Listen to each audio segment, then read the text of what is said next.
நான் தானே விஜய், நான் வர்றதுனால தானே கூட்டம்.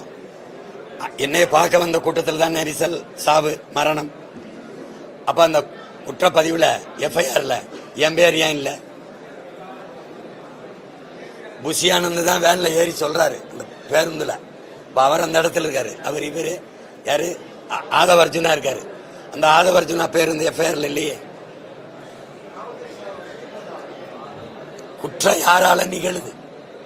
நான் கேட்கறது, இப்ப நான் சிபிஐ ஆபீசரு, நான் கேட்கிற குற்றம் யாரால நிகழுது? யாரால நிகழுது? யாரு?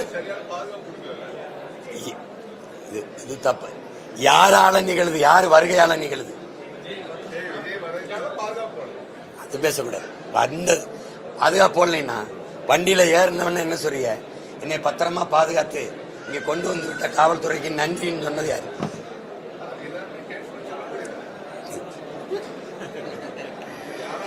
குற்றம் குற்றம் ஒரு குற்றம் தம்பி, ஒரு குற்றம் நிகழுது. அந்த குற்றத்திற்கு முதன்மையான காரணி யார்? நான் வரலைன்னா கூட்டம் இல்ல, என்னை பார்க்க வந்ததுனாலதான் கூட்டம். அப்ப யார் காரணம்?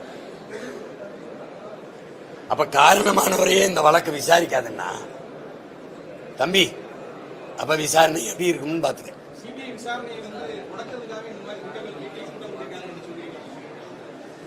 சிபிஐ விசாரணை என்னைக்கு ஆரம்பிக்கும்?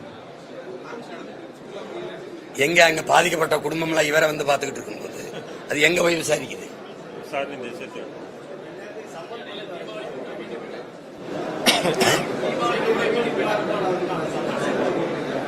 யாரு?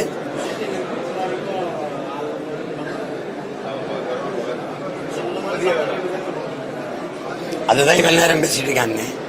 அந்த மாவட்ட செயலாளர் புஷியானந்த் 2 பேருக்கு தான் எஃப்ஐஆர்ல சேர்க்கப்பட்டிருக்காங்க.